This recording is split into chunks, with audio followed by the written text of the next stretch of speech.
ప్రస్తుతం మనతో పాటు ఉన్నారు హర్ష సాయి కేసు విషయంలో విక్టిమ్ తరపున వాదిస్తున్నటువంటి అడ్వకేట్ నాగూర్బాబు గారు.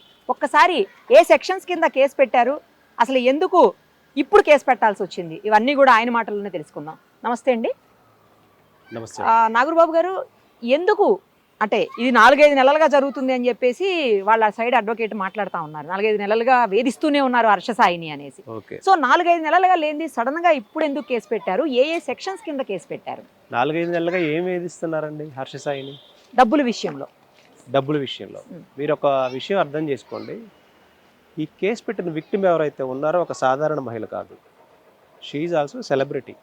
తనకి మూవీ ఇండస్ట్రీలో ఇప్పటివరకు ఎలాంటి రిమార్క్ లేకుండా ఉన్నటువంటి వ్యక్తి. And at the same time తను ఒక ప్రొడ్యూసర్. హర్ష సాయి ఏ సినిమాలో అయితే నటిస్తూ ఉన్నాడో, ఏ సినిమా అయితే డైరెక్ట్ చేస్తూ ఉన్నాడో ఆ ఫిలిం మీద పూర్తి కాపీ రైట్స్ రిజిస్టర్ చేయబడినటువంటి, ఆ ఫిలిం మీద పూర్తిగా పెట్టుబడి పెట్టినటువంటి ఉమెన్ ఎంటర్ప్రెనర్ ప్రొడ్యూసర్.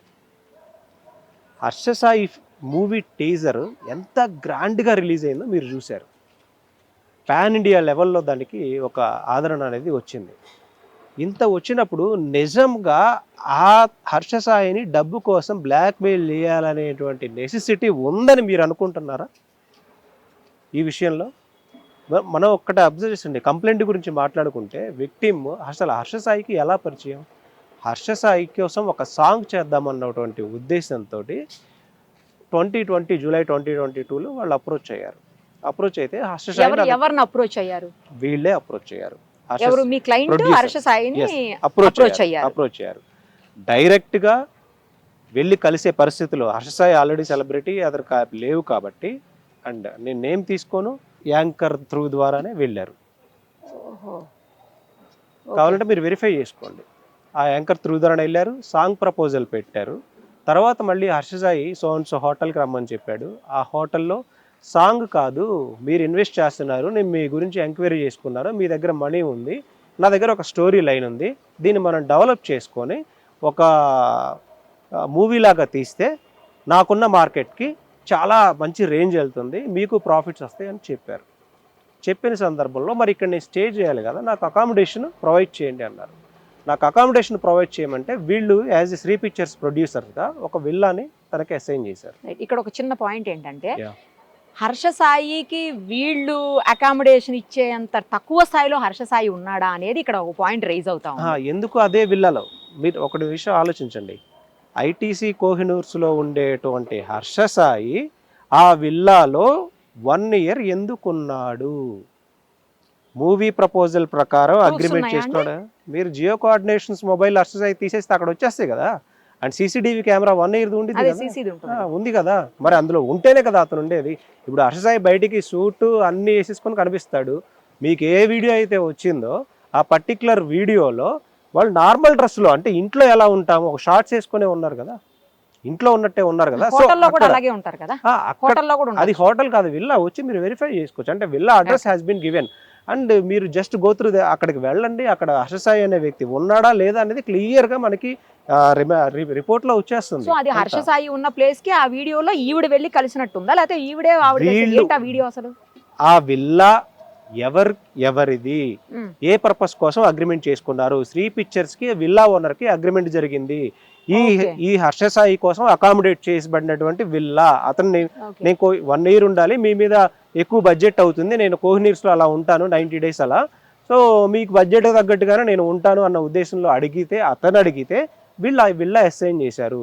స్టార్టింగ్ డేస్లోనే స్క్రిప్ట్ కోసం మీరు రండి, నేను చెప్తాను అనే ఉద్దేశంలో మీరు అతను పర్సనల్ ఇంటిమేసీ తోటి మీరు రండి, ఫస్ట్ మనం డిస్కషన్ చేసిన విక్టిమ్ని పిలవడం.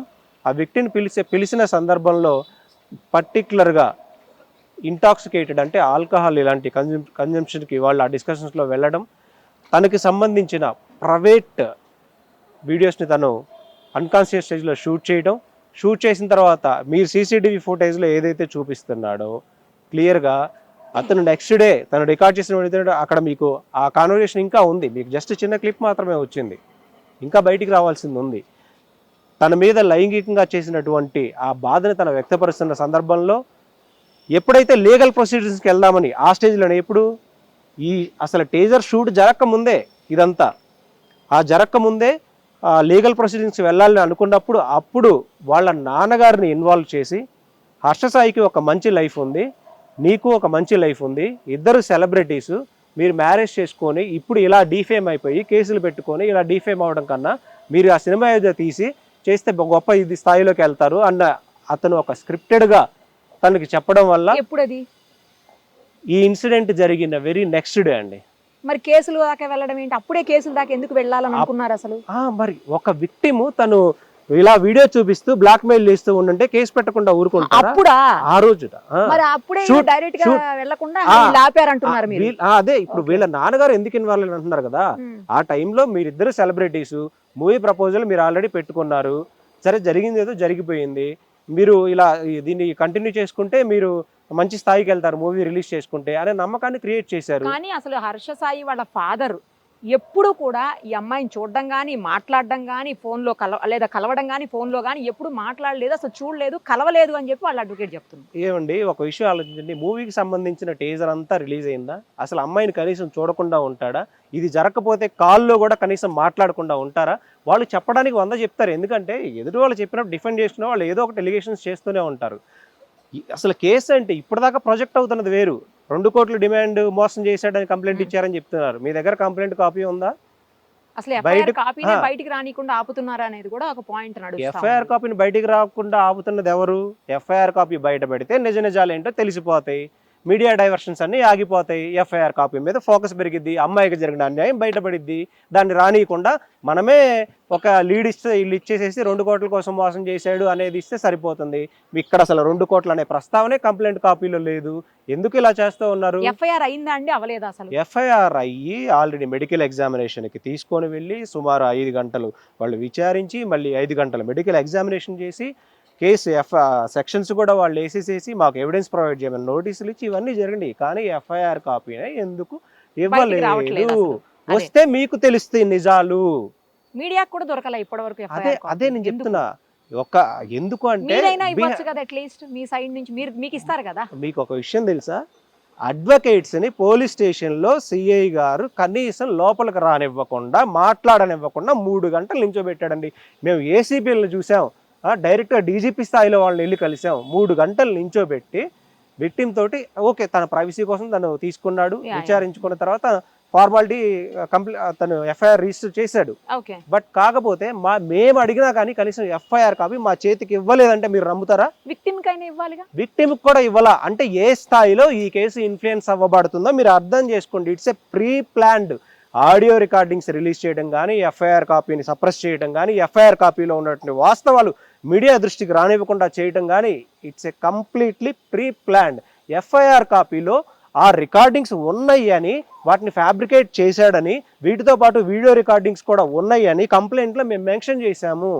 మీరు ఏదన్నా దాన్ని ప్రూవ్ చేయాలి అనుకుంటే you need to approach the court. మీరు కోర్టు పరిధిలోకి వెళ్ళండి, నా దగ్గర ఇవి ఉన్నాయని సబ్మిట్ చేయండి, లీగల్గా అన్నీ ఫేస్ చేయండి. మీరు నిజాయితీ పరులైతే మీరు పోలీసుల ముందుకు రండి. ఎందుకు తప్పించుకొని తిరగాల్సిన నెసిటీ ఉంది? అంటే నువ్వు ఇవి పెట్టి బ్లాక్మెయిల్ చేస్తావు, మేము కంప్లైంట్లో మెన్షన్ చేసాం ఆల్రెడీ. నువ్వు అది ఇప్పుడు అందరికీ స్ప్రెడ్ చేసి ఆటోమేటిక్గా నువ్వు ఒక క్రైమ్ చేసిన వాడు అయిపోయావు, క్రైమ్ నువ్వు ఒప్పుకున్న వాడు కూడా అయిపోయావు.